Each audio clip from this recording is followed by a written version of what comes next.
ദൈവത്തിന്റെ അതിപരിശുദ്ധമായ നാമം വാഴ്ത്തപ്പെടുമാറാകട്ടെ.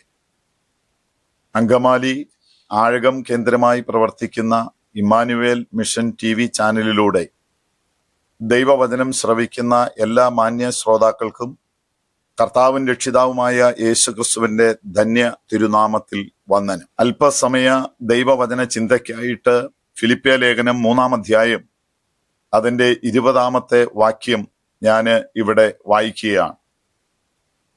നമ്മുടെ പൗരത്വമോ സ്വർഗത്തിൽ ആകുന്നു. ഇന്ന് ചിന്തയ്ക്കായിട്ട് തെരഞ്ഞെടുത്തിരിക്കുന്ന വിഷയം ആര് സ്വർഗത്തിൽ പോകും എന്നുള്ളതാണ്. ഫിലിപ്പിയിലെ വിശ്വാസികളെ കാരാഗ്രഹത്തിൽ കടന്നുകൊണ്ട് അപ്പോസ്തലനായ പൗലോസ് അവർക്ക് എഴുതിയ ലേഖനമാണ് ഫിലിപ്പിയ ലേഖനം.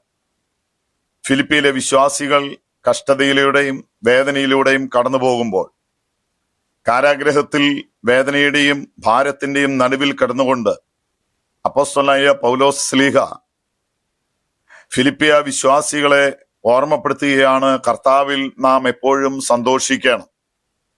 അതിന്റെ അടിസ്ഥാന കാരണം എന്ന് പറയുന്നത് നമ്മുടെ പൗരത്വം ഇവിടെയല്ല, അത് സ്വർഗത്തിൽ ആണ് എന്നുള്ളതാണ്. സ്വർഗത്തിൽ പ്രത്യാശ വച്ചിരിക്കുന്ന ദൈവരാജ്യത്തിനായി ഒരുക്കപ്പെട്ട ദൈവമക്കൾക്ക് ഈ ഭൂമിയിലെ ജീവിതം കേവലം പരദേശ ജീവിതമാണ്. ചുരുങ്ങിയ നാളുകൾ മാത്രമേ നാം ഇവിടെ ആയിരിക്കുന്നുള്ളൂ. നമ്മുടെ നിത്യവാസം സ്വർഗത്തിൽ കർത്താവിനോട് കൂടെയാണ് എന്നത് അപ്പോസ്തലൻ ദൈവജനത്തെ ഓർമ്മപ്പെടുത്തുകയാണ്. ഇന്ന് ആര് സ്വർഗത്തിൽ പോകും എന്ന വിഷയമാണ് ഇതിനോടനുബന്ധിച്ച് ചിന്തിപ്പാനായിട്ട് കർത്താവിൽ ഞാൻ ശരണപ്പെടുന്നത്. ആര് സ്വർഗത്തിൽ പോകും എന്ന് ചോദിച്ചാൽ വിശുദ്ധ ബൈബിൾ യോഹന്നാൻ എഴുതിയ സുവിശേഷം 3-ാം അധ്യായം 3-ാമത്തെ തിരുവചനത്തിൽ നാം ഇങ്ങനെ വായിക്കുന്നു: പുതുതായി ജനിച്ചില്ല എങ്കിൽ സ്വർഗരാജ്യത്തിൽ പ്രവേശിപ്പാൻ കഴിയുകയില്ല. ന്യായശാസ്ത്രിയായ നിക്കോദിമോസ് കർത്താവായ യേശുക്രിസ്തുവിനോട് ചോദിക്കുകയാണ്, ഒരുവൻ വൃദ്ധനായ ശേഷം എങ്ങനെ അമ്മയുടെ ഉദരത്തിൽ പ്രവേശിച്ച് വീണ്ടും ജനിപ്പാനായിട്ട് കഴിയും? അപ്പോൾ കർത്താവായ യേശുക്രിസ്തു പറയുന്നു, ജഡത്താൽ ജനിച്ചത് ജഡവും ആത്മാവിൽ ജനിച്ചത് ആത്മാവും ആകുന്നു. ജഡപ്രകാരം നമുക്കെല്ലാവർക്കും ഒരു ജനനം, ഒരു ജീവിതം ഉണ്ട്. എന്നാൽ ദൈവരാജ്യത്തിൽ നാം പ്രവേശിക്കണമെങ്കിൽ ദൈവത്താൽ ആത്മാവിനാൽ വീണ്ടും ജനിക്കേണ്ടിയിരിക്കുന്നു. എങ്ങനെ ഒരു വ്യക്തിക്ക് ആത്മാവിൽ വീണ്ടും ജനനം പ്രാപിക്കാം? റോമാലേഖനം 10-ാം അധ്യായം അതിന്റെ 9-10 വാക്യങ്ങളിൽ വളരെ വ്യക്തമായി അത് പ്രസ്താവിക്കുന്നുണ്ട്. കർത്താവായ യേശു ക്രിസ്തുവിനെ രക്ഷിതാവും കർത്താവുമായി ഒരു വ്യക്തി സ്വീകരിക്കണം. യേശുവിനെ കർത്താവെന്ന് വായ്കൊണ്ട് ഏറ്റുപറയുകയും ദൈവം യേശു ക്രിസ്തുവിനെ മരിച്ചവരുടെ ഇടയിൽ നിന്ന് ഉയർത്തെഴുന്നേൽപ്പിച്ചു എന്ന് ഹൃദയം കൊണ്ട് വിശ്വസിക്കുകയും ചെയ്താൽ നീ രക്ഷിക്കപ്പെടും. അങ്ങനെയാണ് ആ വാക്യം എഴുതിയിരിക്കുന്നത്. ഒരു വ്യക്തി രക്ഷിക്കപ്പെട്ടെങ്കിൽ മാത്രമേ ദൈവരാജ്യത്തിൽ പ്രവേശിക്കുകയുള്ളൂ. വിശ്വാസത്താൽ വീണ്ടും ജനനം പ്രാപിപ്പാനായിട്ട് കഴിയും. എന്നാൽ വീണ്ടും ജനനം എന്നത് വിശ്വാസത്താൽ ഏറ്റുപറയുന്നതിലൂടെ മാത്രം അത് ഒതുങ്ങുന്ന ഒന്നല്ല. വീണ്ടും മർക്കോസിന്റെ സുവിശേഷം 16-ാം അധ്യായം 16-ാമത്തെ വാക്യത്തിൽ നാം കാണുന്നു, വിശ്വസിക്കുകയും സ്നാനമേൽക്കുകയും ചെയ്യുന്നവൻ രക്ഷിക്കപ്പെടും, വിശ്വസിക്കാത്തവൻ ശിക്ഷാവിധിയിൽ അകപ്പെടും. അപ്പോൾ വിശ്വസിച്ചു എന്ന് നാം പറയുന്നതിന്റെ പ്രകടമായ പ്രവൃത്തിയാണ് സ്നാനത്തിലൂടെ വെളിപ്പെടുത്തുന്നത്. ലോകത്തോട് ഒരുവൻ തന്റെ വിശ്വാസം പ്രഖ്യാപിക്കുന്നത് സ്നാനം എന്ന കർമ്മത്തിലൂടെയാണ്. അപ്പോൾ വീണ്ടും ജനനം പ്രാപിക്കുക എന്നത് യേശുവിനെ കർത്താവെന്ന് ഹൃദയം കൊണ്ട് വിശ്വസിക്കുകയും കർത്താവിന്റെ കൽപ്പനയായ വിശ്വാസ സ്നാനം സ്വീകരിക്കുന്നതിലൂടെയാണ്. മർക്കോസിന്റെ സുവിശേഷത്തിൽ നാം വായിച്ച വേദഭാഗത്ത് ഇങ്ങനെയാണ് പറയുന്നത്: വിശ്വസിക്കുകയും സ്നാനമേൽക്കുകയും ചെയ്യുന്നവൻ രക്ഷിക്കപ്പെടും. ഒരു വ്യക്തി സ്നാനമേൽക്കുന്നതിന് മുൻപ് വിശ്വസിച്ചിരിക്കണം. വിശ്വസിച്ചിട്ട് വേണം സ്നാനം സ്വീകരിപ്പാനായിട്ട്. വളരെ വ്യക്തമായി ആ കാര്യം അവിടെ കർത്താവ് തന്നെ രേഖപ്പെടുത്തിയിരിക്കുകയാണ്. വീണ്ടും നാം മനസ്സിലാക്കുമ്പോൾ രക്ഷിക്കപ്പെടുക, സ്നാനപ്പെടുക എന്നതിൽ മാത്രം ഒതുങ്ങുന്നതല്ല വീണ്ടും ജനനം എന്ന് നാം മനസ്സിലാക്കണം. അപ്പോസ്തലപ്രവൃത്തി 5-ാം അധ്യായം അതിന്റെ 13-ാമത്തെ തിരുവചനത്തിൽ നാം ഇങ്ങനെ വായിക്കുന്നു: മറ്റുള്ളവർ ആരും അവരോട് ചേരുവാൻ തുനിഞ്ഞില്ല. രക്ഷയുടെ അനുഭവത്തിലേക്ക് ഒരു വ്യക്തി കടന്നു വന്നാൽ വ്യക്തമായ വേർപാട് ജീവിതത്തിന്റെ എല്ലാ മേഖലകളിലും പുലർത്തണം എന്ന് വളരെ വ്യക്തമായി ഈ വചനത്തിലൂടെ നമുക്ക് മനസ്സിലാക്കാനായിട്ട് കഴിയും. കഴിഞ്ഞ നാളുകളിൽ എപ്രകാരം ജീവിച്ചോ, എപ്രകാരം ദൈവത്തെ ആരാധിച്ചോ, എപ്രകാരം കൂട്ടായ്മയിലായിരുന്നോ, അതിൽ നിന്നെല്ലാം ഒരു വേർപാട്. ആരാധനയിലും പ്രാർത്ഥനയിലും കൂട്ടായ്മയിലും മാത്രമല്ല, വാക്കിലും ചിന്തയിലും പ്രവൃത്തിയിലും എല്ലാം ഒരു വേർപാട് പാലിച്ച് ഈ ഭൂമിയിൽ നാം ആയിരിക്കണമെന്ന് ദൈവത്തിന്റെ വചനം വളരെ വ്യക്തമായി നമ്മെ ഓർമ്മപ്പെടുത്തുകയാണ്. വീണ്ടും അപ്പോസ്തലപ്രവൃത്തി 2-ാം അധ്യായം 42-ാമത്തെ തിരുവചനത്തിൽ നാം ഇങ്ങനെ വായിക്കുന്നു: അവർ അപ്പോസ്തലന്മാരുടെ ഉപദേശം കേട്ടും കൂട്ടായ്മയെ ആചരിച്ചും അപ്പം നുറുക്കിയും പ്രാർത്ഥന കഴിച്ചും പോന്നു. രക്ഷിക്കപ്പെട്ട വ്യക്തി, സ്നാനമേറ്റ വ്യക്തി, ജീവിതത്തിൽ വേർപാട് പാലിക്കുന്ന വ്യക്തി അപ്പോസ്തോലിക ഉപദേശപ്രകാരം വേണം കൂട്ടായ്മയെ ആചരിപ്പാൻ. അപ്പോസ്തോലിക ഉപദേശപ്രകാരം വേണം ആരാധനയിലായിരിക്കാൻ. അപ്പോസ്തോലിക ഉപദേശപ്രകാരം മാത്രമായിരിക്കണം പ്രാർത്ഥന കഴിച്ച് പോരുന്നത്. ഇതെല്ലാം സാധാരണ വിശ്വാസ സമൂഹം ഞാൻ മേൽപ്പറഞ്ഞ കാര്യങ്ങളെല്ലാം വളരെ കൃത്യമായി അനുഷ്ഠിച്ച് പാലിച്ച് വരുന്നവരാണ് എന്ന് എനിക്ക് നന്നായി അറിയാം. എന്നാൽ അവിടെ കൊണ്ട് മാത്രം ഒരു വ്യക്തി സ്വർഗത്തിൽ പോകും എന്ന് നമുക്ക് പറയുവാൻ കഴിയുകയില്ല. കാരണം 1 കൊരിന്ത്യർ ലേഖനം 10-ാം അധ്യായം അതിന്റെ 1 മുതൽ 6 വരെയുള്ള തിരുവചനത്തിൽ ഇസ്രായേൽ ജനം ഇസ്രായേലിൽ നിന്ന് പോകുന്നതിനെ കുറിച്ച് അപ്പോസ്തലനായ പൗലോസ് ദൃഷ്ടാന്തമായി ചില കാര്യങ്ങൾ അവരെ ഓർമ്മപ്പെടുത്തുകയാണ്. അവർ മേഘത്തിൽ കൂടെ സമുദ്രത്തിലൂടെ കടന്നു, മേഘത്തിലും സമുദ്രത്തിലും സ്നാനമേറ്റു. ഒരേ ആത്മീകാഹാരം അവർ ഭക്ഷിച്ചു, ഒരേ ആത്മീക പാനീയം അവർ കുടിച്ചു.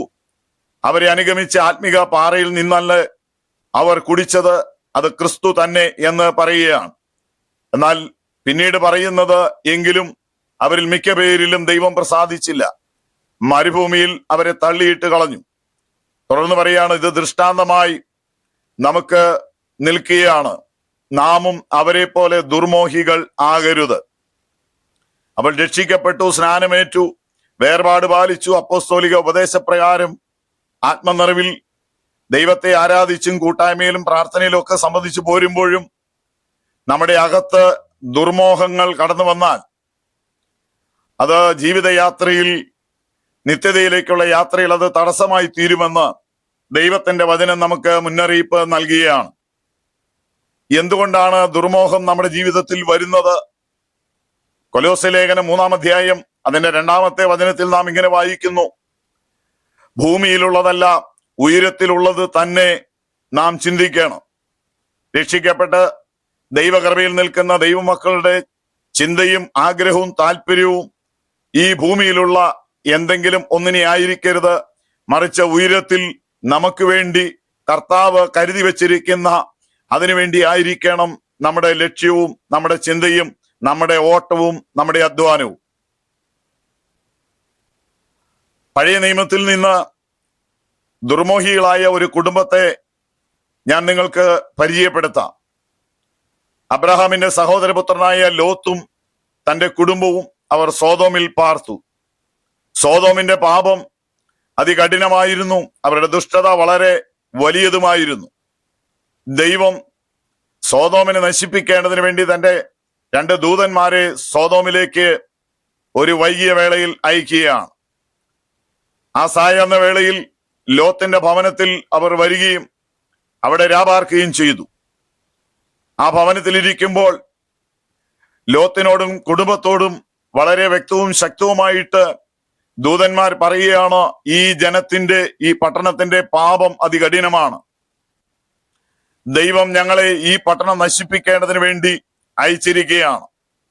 ദൈവം നിങ്ങളോട് കരുണ കാണിച്ചതുകൊണ്ട് നാളെ അതിപ്രഭാതത്തിൽ അതിരാവിലെ തന്നെ നിങ്ങൾ എഴുന്നേറ്റ് കുടുംബമായി ഈ ദേശം വിട്ട് ഓടിപ്പോകണം. എന്നാൽ ഒരു രാത്രി മുഴുവനും ശക്തമായ ഒരു വാണിംഗ് അവർക്ക് ലഭിച്ചിട്ടും ഉൽപ്പത്തി പുസ്തകം 19-ാം അധ്യായം 16-ാമത്തെ വാക്യത്തിൽ നാം ഇങ്ങനെ വായിക്കുന്നത്, ലോത്ത് താമസിച്ചപ്പോൾ ദൂതന്മാർ അവന്റെയും ഭാര്യയുടെയും മക്കളുടെയും കൈക്ക് പിടിച്ച് അവരെ നിർബന്ധിച്ച് പട്ടണത്തിന് പുറത്തേക്ക് കൊണ്ടുപോവുകയാണ്. വീണ്ടും അതിന്റെ 26-ാമത്തെ വാക്യത്തിൽ നാം വായിക്കുന്നത് ഇങ്ങനെയാണ്, ലോത്തിന്റെ ഭാര്യ പിന്നിൽ നിന്ന് പുറകോട്ട് നോക്കി ഉപ്പുതൂണായി ഭവിച്ചു എന്ന് ദൈവത്തിന്റെ വചനത്തിൽ നാം കാണുകയാണ്. നോക്കണം, ശക്തമായ മുന്നറിയിപ്പ് കിട്ടി.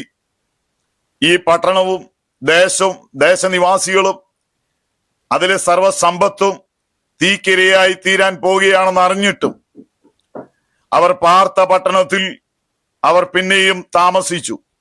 ദൂതന്മാർ കരം പിടിച്ച് അവരെ വെളിയിൽ കൊണ്ടുവന്നു. ദൂരേക്ക് ഓടി രക്ഷപ്പെടുവാനുള്ള നിർദ്ദേശം നൽകി. പോകുന്ന വഴിയിൽ ഒരിക്കലും പുറകോട്ട് നോക്കരുത് എന്ന് പറഞ്ഞിട്ടും ലോത്തിന്റെ ഭാര്യ വളരെ വിദഗ്ധമായിട്ട് ഒപ്പമോടിയ സ്ഥാനത്ത് നിന്ന് തന്റെ ഭർത്താവിന്റെയും മക്കളുടെയും മുൻപിൽ അവരോട് ഒരുമിച്ച് നിന്ന ആ സഹോദരി അവൾ പതുക്കെ പിന്നിലേക്ക് മാറുകയും താൻ വിട്ടുപോന്ന സോദോമിനെ തിരിഞ്ഞു നോക്കുകയും ചെയ്തതായിട്ട് ദൈവവചനത്തിൽ നാം കാണുകയാണ്. സോദോം എന്ന നാശപട്ടണം ശരീരം കൊണ്ട് വിട്ടുവെങ്കിലും മനസ്സുകൊണ്ട് അവൾ ആ പട്ടണത്തിൽ തന്നെ പാർക്കുവാനായിട്ടിടയായി എന്നാണ് ഇതിൽ നിന്ന് നമുക്ക് മനസ്സിലാക്കുവാനായിട്ട് കഴിയുന്നത്. ദൈവത്തിന്റെ മുന്നറിയിപ്പിനെ അവഗണിച്ച ആ വ്യക്തിയുടെ ജീവിതത്തിൽ വന്നതായ പരാജയവും നമുക്ക് ബുദ്ധി നൽകുന്നതാണ്.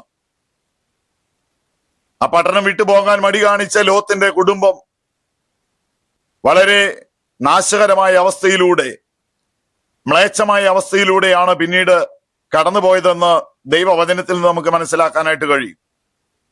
മാത്രമല്ല, ലോത്തിന്റെ മക്കൾ വളരെ മ്ലേച്ഛമായ ജീവിതം നയിച്ചു. അവരുടെ 10-ാം തലമുറ പോലും ദൈവസന്നിധിയിൽ വരുവാൻ യോഗ്യരല്ല എന്ന ശാപം ഏറ്റുവാങ്ങുവാൻ കൂടെ ഇടയായി തീർന്നു. ഞാനിത് പ്രസ്താവിച്ചത് കേവലം ആചാര അനുഷ്ഠാന കർമ്മങ്ങളിലൂടെ നിത്യതയിലേക്ക് പ്രവേശിക്കാമെന്ന് നാം ആരും വ്യാമോഹിക്കരുത്. ഇസ്രായേൽ ജനത്തിന്റെ ജീവിതത്തിൽ മരുഭൂമിയിൽ തള്ളപ്പെട്ടു. ലോത്തിന്റെ കുടുംബം വഴിയിൽ വെച്ച് നഷ്ടപ്പെടുവാനായിട്ടിടയായി തീർന്നു. പ്രിയപ്പെട്ടവരെ, സ്വർഗത്തിലെ ദൈവം നമുക്ക് നൽകി തന്ന ഈ രക്ഷയും നൽകി തന്ന വാഗ്ദത്തങ്ങളും നാം മുറുകെ പിടിക്കുവാൻ, വിശ്വസ്തയോടെ പിൻഗമിപ്പാൻ ഇടയായി തീരണം. ആര് സ്വർഗത്തിൽ പോകും എന്ന ചോദ്യത്തിന് വളരെ വ്യക്തമായി അപ്പോസ്തലനായ പൗലോസ് ഉത്തരം പറയുകയാണ്, നിങ്ങൾ ഭൂമിയിലുള്ളതല്ല ഉയരത്തിലുള്ളത് തന്നെ ചിന്തിപ്പിൻ. ഉയരത്തിൽ എന്താണ് ഉള്ളത്, അല്ലെങ്കിൽ സ്വർഗത്തിൽ എന്താണ് ഉള്ളത്? അപ്പോസ്തലനായ പൗലോസ് തിമോത്തിയോസിന് എഴുതിയ 2-ാം ലേഖനം 4-ാം അധ്യായം അതിന്റെ 8-ാമത്തെ വേദഭാഗത്ത് ഇങ്ങനെ പറയുകയാണ്, ഞാൻ നല്ല പോർ പൊരുതി ഓട്ടം തികച്ചു, വിശ്വാസം കാത്തു, നീതിയുടെ കിരീടം എനിക്കായി ഒരുക്കി വെച്ചിരിക്കുന്നു. എന്നിട്ട് പറയാണ്, എനിക്ക് മാത്രമല്ല കർത്താവായ യേശുക്രിസ്തുവിന്റെ പ്രത്യക്ഷതയെങ്കിൽ പ്രിയം വച്ചിരിക്കുന്ന ഏവർക്കും തന്നെ. പ്രിയ ദൈവമക്കളെ, കർത്താവായ യേശുക്രിസ്തുവിന്റെ പ്രത്യക്ഷതയ്ക്ക് വേണ്ടി കർത്താവ് പറഞ്ഞു, ഞാൻ പോയതുപോലെ കർത്താവ് പറഞ്ഞു ഞാൻ വീണ്ടും വരുമെന്ന്. കർത്താവായ യേശുക്രിസ്തുവിന്റെ പുനരാഗമനത്തെ ആകാംക്ഷയോടെ, പ്രതീക്ഷയോടെ, പ്രത്യാശയോടെ കാത്തിരിക്കുന്ന എല്ലാവർക്കും എന്നാണ് ദൈവത്തിന്റെ വചനത്തിൽ നാം വായിക്കുന്നത്. കർത്താവായ യേശുക്രിസ്തുവിന്റെ പ്രത്യക്ഷതയെ പ്രിയം വയ്ക്കുന്നവരായി ഈ ലോകത്ത് മറ്റെന്തിനേക്കാളും, തന്റെ ജോലിയേക്കാൾ, കുടുംബത്തെക്കാൾ, തന്റെ ആത്മിക ഭൗതിക ആവശ്യങ്ങളെക്കാൾ, എല്ലാറ്റിനേക്കാളും ഉപരിയായി കർത്താവായ യേശുക്രിസ്തുവിന്റെ പ്രത്യക്ഷതയ്ക്ക് വേണ്ടി അതിനെ പ്രിയം വെച്ചുകൊണ്ട് ഒരുങ്ങി കാത്തിരിക്കുന്നവരെയാണ് കർത്താവ് വീണ്ടും വന്ന് ചേർക്കുക എന്ന് നാം മനസ്സിലാക്കണം. എബ്രായ ലേഖനം 9-ാം അധ്യായം അതിന്റെ 28-ാമത്തെ വാക്യത്തിലും നാം ഇങ്ങനെ വായിക്കുന്നു: കർത്താവിനായി കാത്തു നിൽക്കുന്നവരുടെ രക്ഷയ്ക്ക് വേണ്ടി കർത്താവ് പിന്നെയും വരും. കർത്താവായ യേശു ക്രിസ്തു വരുന്നത് രക്ഷിക്കപ്പെട്ടു എന്ന് അവകാശപ്പെടുന്നവരെ ചേർക്കാനല്ല. കർത്താവായ യേശു ക്രിസ്തു വീണ്ടും വരുന്നത് സ്നാനമേറ്റു എന്ന് അവകാശപ്പെടുന്നവരെ ചേർക്കേണ്ടതിന് വേണ്ടിയല്ല. രക്ഷിക്കപ്പെടാം, സ്നാനപ്പെടാം, വേർപെടാം, അപ്പോസ്തോലിക ഉപദേശപ്രകാരം ആരാധനയും കൂട്ടായ്മയും പ്രാർത്ഥനയും ഒക്കെ ആയിട്ട് മുൻപോട്ട് പോകാം. എന്നാൽ ഹൃദയത്തിനകത്ത് വിട്ടുപോകുന്നതിനെ കുറിച്ച് തെല്ലും ലജ്ജയില്ലാതെ, മടിയില്ലാതെ, അതിനോട് താല്പര്യമില്ലാതെ രക്ഷിക്കപ്പെട്ട നാൾ മുതൽ കർത്താവായ യേശു ക്രിസ്തുവിന്റെ പ്രത്യക്ഷതയ്ക്ക് വേണ്ടി, നിത്യരാജ്യത്തിന് വേണ്ടി പ്രിയം വെച്ചുകൊണ്ട് കർത്താവിന്റെ പുനരാഗമനത്തെ അതിനായി ഒരുങ്ങി കാത്തിരിക്കുന്ന പ്രിയപ്പെട്ടവരെ ചേർക്കാനാണ് കർത്താവായ യേശു ക്രിസ്തു വരുന്നത്.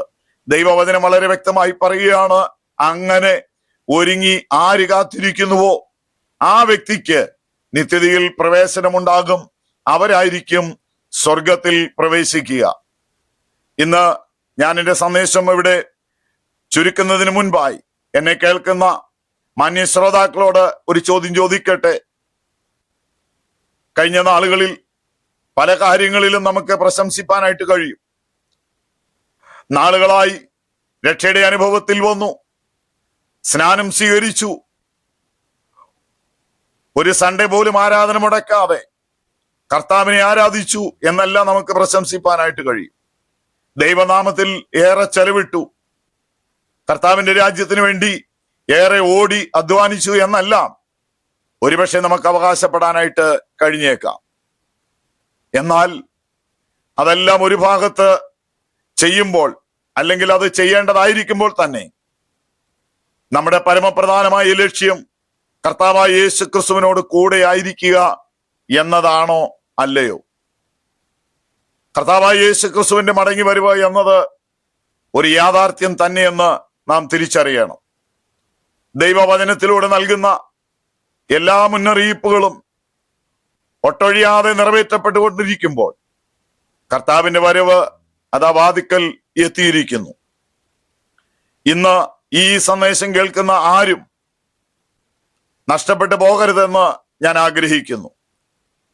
അതുകൊണ്ട് ദൈവസന്നിധിയിൽ സമർപ്പിച്ച് നമുക്കതിനായി തന്നെ ഒരുക്കി പ്രാർത്ഥിക്കാം. ഞങ്ങളുടെ ദൈവമേ, സ്വർഗീയ പിതാവേ, അവിടുത്തെ പുത്രനായ യേശു ക്രിസ്തുവിന്റെ നാമത്തിൽ തിരുസന്നിധിയോട് ഞങ്ങൾ അടുത്ത് വരികയാണ്. ആര് സ്വർഗത്തിൽ പോകും എന്ന് ഇന്ന് പകല് ദൈവവചനത്തിലൂടെ, ആര് സ്വർഗത്തിൽ പോകും എന്ന് ഒരിക്കൽ കൂടെ ദൈവവചനത്തിലൂടെ അങ്ങ് ഞങ്ങളോട് ഇടപെട്ടത് കൊണ്ട് സ്തോത്രം. ഭൂമിയിലുള്ളതല്ല, ഉയരത്തിലുള്ളതിനെ തന്നെ ചിന്തിപ്പാൻ കർത്താവായ യേശു ക്രിസ്തുവിന്റെ പ്രത്യക്ഷതയെ പ്രിയം വെച്ചുകൊണ്ട് കർത്താവിന്റെ വരവിന് വേണ്ടി ഞങ്ങളെ തന്നെ ഒരുക്കി കാത്തിരിപ്പാൻ സ്വർഗത്തിലെ ദൈവമേ, ഈ വചനം കേൾക്കുന്ന എല്ലാവർക്കും അവിടുന്ന് കൃപ നൽകണം എന്ന് അവിടുത്തോട് പ്രാർത്ഥിക്കുന്നു. ഞങ്ങളെ അവിടുന്ന് ഒരുമിച്ച് അനുഗ്രഹിക്കണം. നിന്റെ മക്കളെ പിതാവിന്റെയും പുത്രന്റെയും പരിശുദ്ധാത്മാവിന്റെയും നാമത്തിൽ അനുഗ്രഹിച്ച് പ്രാർത്ഥിക്കുന്നു. പ്രാർത്ഥന കേട്ടതുകൊണ്ട് സ്തോത്രം. യേശു ക്രിസ്തുവിന്റെ അൻപുള്ള നാമത്തിൽ തന്നെ ആമേൻ. ദൈവം നമ്മെ അനുഗ്രഹിക്കട്ടെ. കർത്താവിന്റെ വരവിനായി നമുക്ക് ഒരുങ്ങാം. ആമേൻ. യേശുവേ, വേഗം വരണമേ.